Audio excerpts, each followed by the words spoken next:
welcome to the Miscarriage Rebellion. I am Stacey June Lewis, lead of the Pink Elephant Support Network group counselling program Grief and Grace, and along with Pink Elephant's co-founder and CEO Sam Payne, through this podcast we will share the stories of many Australians who have lost their babies to early pregnancy loss. With evidence and empathy, we unpack the shame, blame and stigma and lack of support that they may face. This is a loss that has been silenced for far too long, and we deserve better. We are here to normalise the conversation and to make lasting change. In this important episode, we're joined by two pillars of the Pink Elephant Support Network. Our chairperson, Katrina, and a board director, Emma, joins us to discuss the organisation's incredible journey from breaking the silence to achieving systematic change. Emma breaks down the hard-fought advocacy that led to the federal government's $9.5 million miscarriage package, while Katrina gives us some more insight and highlights the critical success of leave for loss legislation. While celebrating these victories in the episode, both leaders stress that the work is far from over. This is a fascinating episode and gives us a real behind-the-scenes view of how Pink Elephants has grown across the course of a decade. Today's episode, very beautifully titled Moving Beyond the Silence Toward Advocacy, Education and Systematic Change, really does ask us, what do we want to look forward with? What do we want to perhaps reflect on where we've come from, and what is the view and hope for the future? And you know, really I couldn't think of two more prominent people to speak to about this topic. We have the incredible two pillars of many of the Pink Elephant Support Network. Katrina, our esteemed chairperson, and Emma Costello, a vital board director, join us here today. Welcome to the podcast, ladies. Hi, thank you. Well, great to be here. When I talk about those words and talk about systematic change in the context particularly of the mission here at Pink Elephants and the work that you've particularly focused on in your time here, what does it mean to you beyond the silence, what we're doing here, what we're trying to do here? I think when Sam founded Pink Elephants all those years ago, the breaking the silence was sort of the main focus because nobody spoke about miscarriage. And then one of the great things that Pink Elephants done, and Sam and Gabby did founding Pink Elephants, was to actually talk about miscarriage out loud and to say that women and their families who'd suffered miscarriage deserved support and acknowledgement. And acknowledgement means talking about it. Beyond the silence now, 10 years later, people do talk about miscarriage. But it's really now about that support. And what does that mean? How do we truly... One Pink Elephant's core mission always for me is that every single woman in Australia who suffers miscarriage should be supported, and so should her family. Supported in a way that acknowledges what has happened, and then with evidence-based help is able to grieve, and if she and her family want to go on and try and conceive again, to do that, to do whatever is right for them. But we're still a long way from that.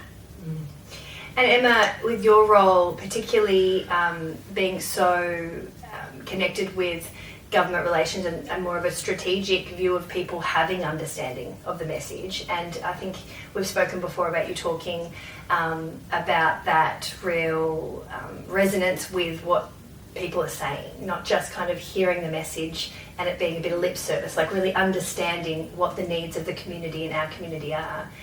What has been it like to watch from the beginning of starting to work with Pink Elephants to, obviously, as we will continue to talk about, achieving such success in the last 12 months? I think it's really been about cutting through. I think with governments, governments have 1,000 issues to deal with in a day. And it's really about making sure that your message is heard, and that message that our CEO, Sam, has spoken out loud for 9 years. It's finally getting that recognition and that listening actually from government and being able to cut through. And I think the phenomenal thing about last year in 2025, and the federal government announced a $9.5 million miscarriage package, that really represented recognition for our community. That miscarriage is a real problem that needs to be supported, and these women deserve real resources and support from the government, and that was a huge milestone for us. And a lot of the narrative, as we've spoken about, really was more corrective narrative, right? So that there was a lot of misinformation out there about this. What do you think will change once that narrative becomes almost corrected? What do you kind of preempt we will see happen? So I think there's still a long way to go to achieve systemic change. We've come really far, but I guess just going back to some of those there's real messages that cut through. The first time I sat in a meeting with an MP and said, did you know that 1 in 4 pregnancies ends in loss, and actually a third of those women will go on to experience depression, PTSD and anxiety, not for months, but some for years. And when you pause and reflect, especially if you're hearing that for the first time, it's shocking. People still don't know. Most people are not aware of that, including politicians. So I think really, there's still a job to do from the community, from leaders, from politicians, to make sure that message is heard, and to make sure that support is actually there for those women. In a perfect world, a woman who is experiencing a miscarriage, no matter where she is on that journey, if she's going into a medical centre, if she's going into a hospital, if she's to her GP, there is a complete system around her of support from the very moment that she's in there. If she's hearing for the first time that her baby sadly doesn't have a heartbeat, that those doctors, those GPs, those nurses and staff are armed with the right information and the right tone is used with those women from the very beginning, so that they start at what is a very sad journey, but they are as supported as possible along that journey. I think tone's such an underrated word that you've used in that answer, because it unfortunately isn't something that is always able to be known.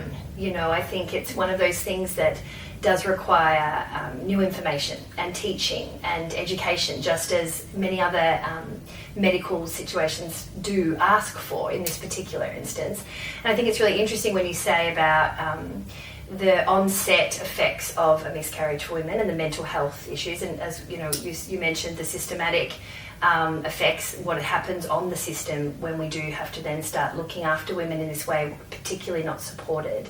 But I think what I see as well in private practice and in the groups with Pink Elephant is a lot of women don't even know it about themselves. So, you can start to, in my private practice, we'll start to talk about people's anxiety, people's depression, and then it will take 6 sessions before they've even realised it has come from a miscarriage. And I hadn't even known that those things would happen. So, when we do talk about communicating around and clarifying that message and for people to recognise, it's also about the woman being able to recognise what her experience is, not just the government, but it starts often at those government messages, right? Yeah, absolutely. I think it definitely starts with the person, and then it needs to. There's a whole wide system, isn't there, of healthcare, of government that needs systemic change.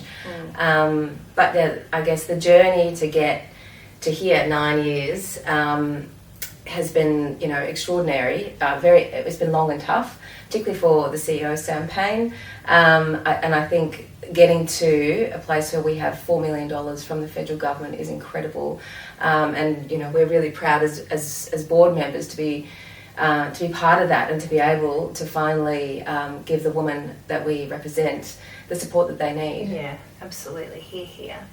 I want to talk, Katrina, a little bit about Leave for Loss and the work that you've done specifically with that program. Could you tell us about, where essentially that need came from, without, stating the obvious, but just to give us a little bit of a picture of that, and also, what your view is on that kind of involvement and change that can make on the greater sphere of our community? Yeah, I mean, Leave for Loss actually came out of hearing from women in our community. Often one of the hardest things for them to do was to go back to work. And some of them were going back to work really quickly. So, we'd have people tell us, I went and sat in the car, I drove back to work, I cried, and then I got out and went into the end of the day, like just over and over again. And I knew myself from when I'd suffered miscarriages, but being at work afterwards was one of the hardest things, where you just keep going, and in a way you think it helps you, but at the same time you can feel very disconnected. And of course I was lucky enough to be able to take leave. The one thing about leave to loss is that before that legislation came in, there wasn't any right for women to take leave.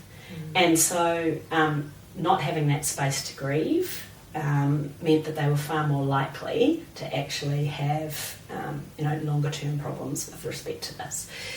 And in terms of acknowledgement, I think it's really important to say that Leave for Loss came in September 2021 after a really concerted campaign during COVID of all times. But there was an MP, Julian Simmons, who in his maiden speech in July 2019 got up and talked about the devastating impact that miscarriage had on him and his wife, Maddie. And that really sort of set the scene in a parliamentary sense for that discussion about what could be done to be had. And then basically it became an opportunity, to be honest, because there was an MP in Parliament who was passionate about the issue and really willing to put it forward. And Sam had been working on it, a number of unions had been working on it for some years, and took the opportunity to really engage with the government and say, this is a mental health issue for women, this is a productivity issue as well. Women need, and their families need, this acknowledgement, and they need this time to grieve. And importantly, that legislation, because I don't think everybody still knows about it, is not just for the woman who suffers the miscarriage, but also for their spouse or de facto partner as well, which is very important too. Because of course it's, and as Julian Simmons made the point, it's devastating for everybody in the family. And what do you see, what's the importance of organisations getting behind this in terms of destigmatising and really contributing to what this experience is like for us as women and humans? I think it's hugely important. I think that you can never underestimate actually something happening in Parliament and the government. It's the same thing with the funding in a way, which is practical, but it's the acknowledgement that it happens. I agree, yeah. But I just think workplaces are so important. They have such a vital role to play, just in basically supporting women and their families who've had this, giving them time and space to be able to grieve, heal a little bit, and also most people do want to get pregnant again and try again. And one of the communities who have really specific needs within Pink Elephants is our pregnancy after loss, because once you've had a miscarriage, and then it's just completely different. It is again, people often feel very anxious, and I'm sure you see this in your practice, Stacey, but we hear that from people all the time. And again, most women are working, so and you're spending a lot of time there, and workplaces can make a real difference. And it's just, again, saying the word out loud, getting that it's a thing. Lots of workplaces now have specific policies, many of which provide more leave than the 2 mandated days, or have specialist resources available as well. Yeah, it's interesting when we talk about government and we talk about workplaces, and they sound so clinical and somewhat cold, but they have so much power.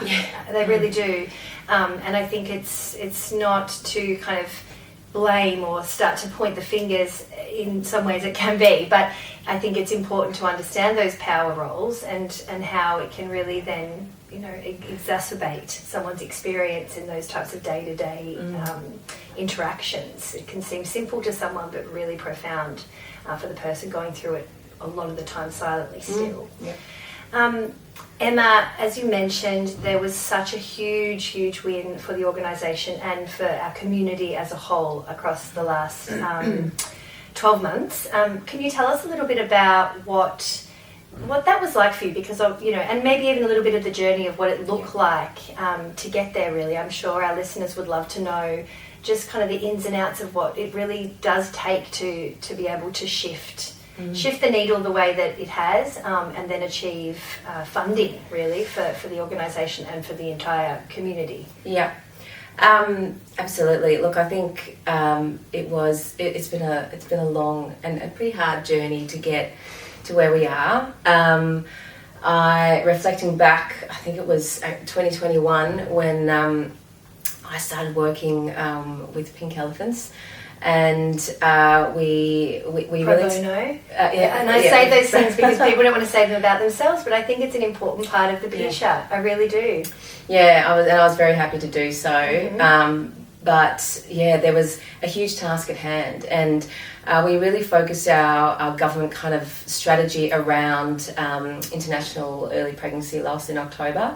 And we targeted that year every single New South Wales MP. So that meant really developing a comprehensive communications collateral package, which included fact sheets, infographics, case studies, letters, excerpts for MPs to use, really to really try and educate each individual MP, as well as the ministers and shadow ministers, and empower them to be able to speak out about this in Parliament, of course, where it goes on the record and advocate for pink elephants and for the women in their communities, but also importantly to use the social media tiles and the collateral that we've given them within their own social media, within their own media, to speak to their individual communities about miscarriage and to try and end the shame and stigma around it, and to start conversations, importantly.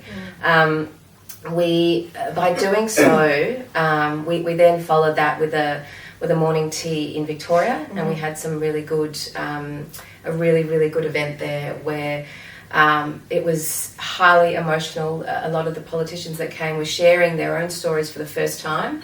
It was powerful. It was really sad for a lot, but also just an incredible event where we were literally shattering the stigma and the shame for politicians themselves. Out of that we found, I guess, we call them some champions for miscarriage, which is Sarah Mitchell in New South Wales, Mary-Ann Thomas, the health minister in Victoria. And then, of course, later on, we did an annual government, a really big government push. We expanded that not just in New South Wales to Victoria, and then we're looking at federally, which really meant reaching out to every single federal MP with communications collateral, which is a huge task. It's a huge task, and I'm just hoping that people are going to listen, and that really just pushing out that message, and they did, and they have, but it took a lot of work, and that's a few governments in 8 years, isn't it? It's a few governments, and then of course out of after 2023 we had this then Assistant Health Minister Jed Carney, who was incredible in listening to us and listening to the needs of our community, and being so proactive in going back to her colleagues, talking to them about what was really needed, and then securing that funding package that we saw announced in 2024. It's incredible.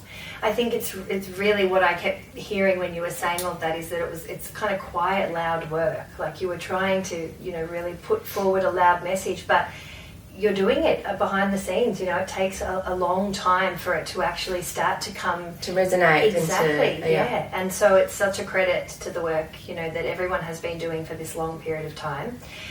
So there's money. What happens? Talk us through. How is it sculpted where money goes? Does it mean that now we have all the money in the world? What does it look like for moving forward? Just to give a picture, because when I mention pro bono, I do that with intention. It is really important that people understand that when an organisation is running and looks to be perhaps the only organisation in the country that's doing the kind of work it's doing, that it is funded or it is covered. And that really wasn't the case for a very long time for many of us, and continues to be such a new thing for many of us. Tell us about what that means from a program perspective and offering, but also maybe what it still doesn't mean as well. Yeah, sure. I mean, Obviously, government funding is specifically tied to specific programs. So part of the, I was going to say more unsexy part of it, in addition to persuading the government, was actually saying what we were going to do with the money. And obviously, we're very aware how accountable we are having public money. But part of that really is to have a number of programs, including to make sure that our online offering, because we are digital first, that we can offer the most tailored support possible. Secondly, with respect to actual peer support, so one of the real strengths of Pink Elephants is actually peer support, so women that can talk to other women who've suffered as well, which I think has been just one of the massive strengths.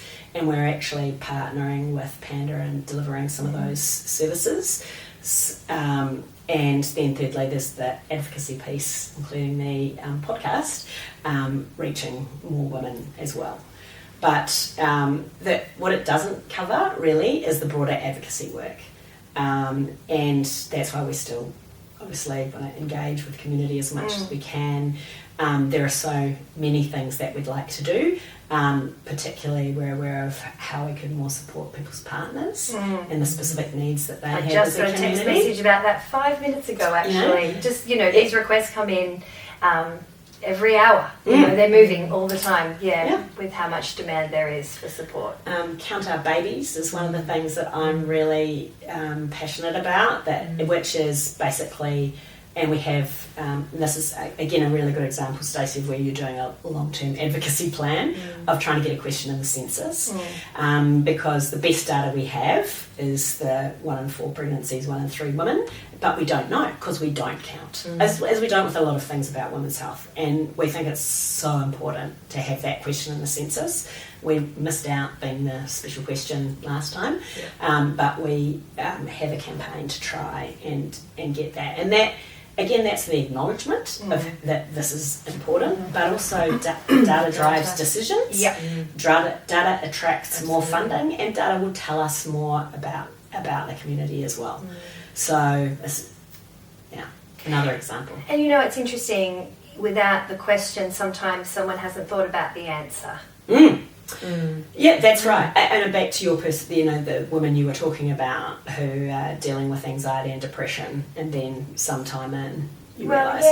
Miscarriage, the Rico Miscarriage Clinic often, it has changed now, but from my experience, it was 4 losses before you got asked the questions. And when you go through that question, that experience, I realised I had more than I realised. And not because I don't care, but because it's just one of those experiences that is incredibly difficult and nuanced.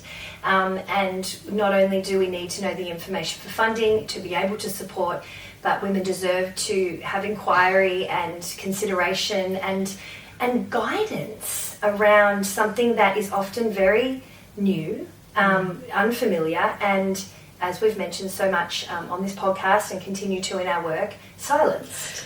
And a feeling of failure, I think. I don't know if that's, but it's really a... and that's something that I personally had. It was just, you do feel you feel like you've failed in some way, guilty. And guilt. You feel guilt and all of those things which you just really shouldn't feel. So I think acknowledging that and yes, absolutely, what gets counted, gets funded, gets researched, gets acknowledgement from those that are making the decisions around allocation of resources.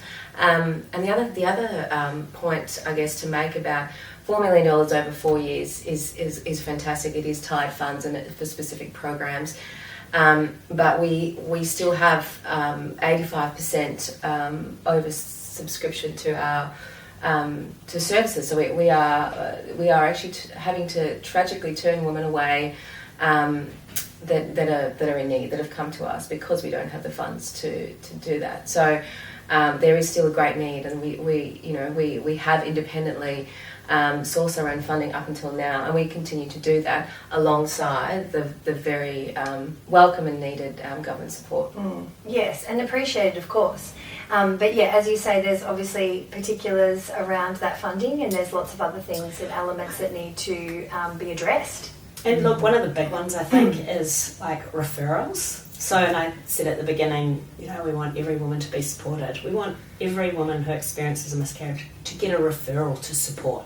So whether you're in ED or in your GP, the federal government is responsible for hospitals generally. That's so engaging with them to make sure that people in emergency departments know the kind of support that is available, like Pink Valence, and that people get a referral and know how to access it. You need those two things. GPs, similarly. And then you've got all the other ways that, women interact through their, health centres or communities, and through friends and family as well, and workplaces.